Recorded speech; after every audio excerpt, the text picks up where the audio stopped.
In high school and early years of university, it was really meaningful to get feedback from people uh, who were looking at your work quite seriously, and even if they're family members or friends or whatever. And all through university, it was something that showing in student shows, they're really, really important. You know, we have to develop thick skins. We have to risk putting work out there in the world that will invite critique and criticism. Otherwise, you can't grow as an artist.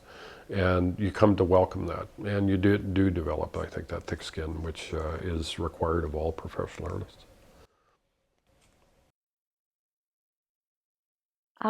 With the advances on online, a lot of people have thought galleries, as the one I'm sitting in right now, would no longer exist or be viable because you can buy art online and we can ship it around the world.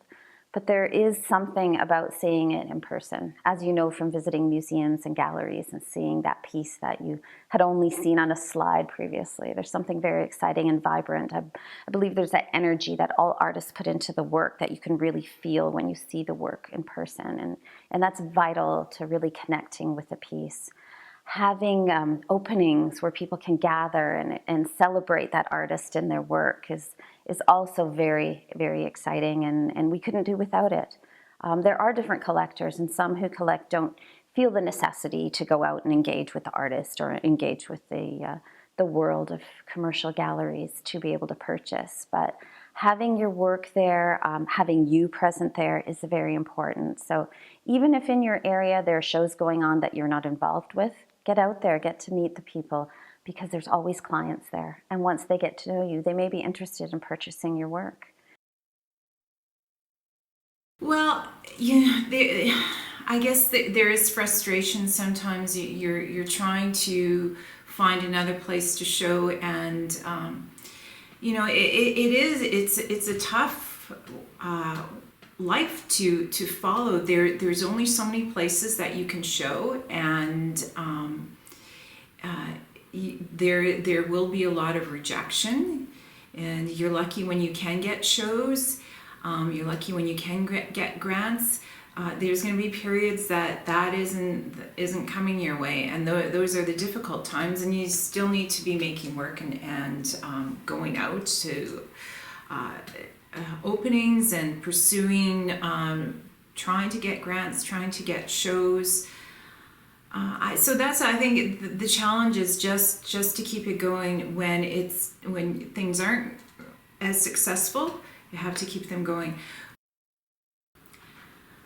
I think when it's really satisfying when you have this idea in your head, but especially if you're working in more of working to set up more of an installation. So you have these pieces and you have an idea of how they're going to come together, but then you see it up in the actual space and you see people coming in and experiencing it the way that you hoped or you anticipated. That's very satisfying.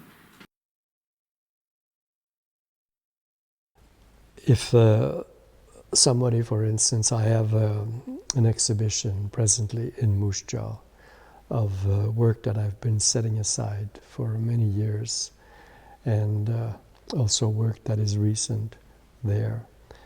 And the people of Moose Jaw are just as deserving as the people of Winnipeg or Toronto or Chicago on seeing works of art, on participating in an art exhibition.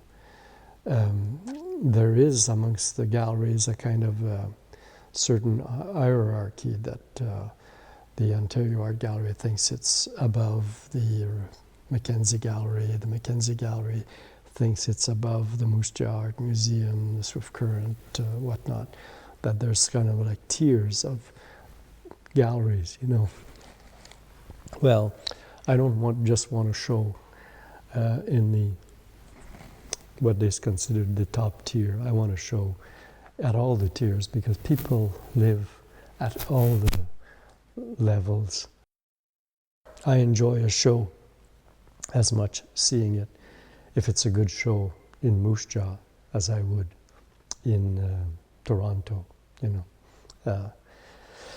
There's as much cachet to showing in a lower tier gallery or a museum as there is in a higher tier gallery, because it's the work that's in the gallery that is important and not the prestige of the gallery.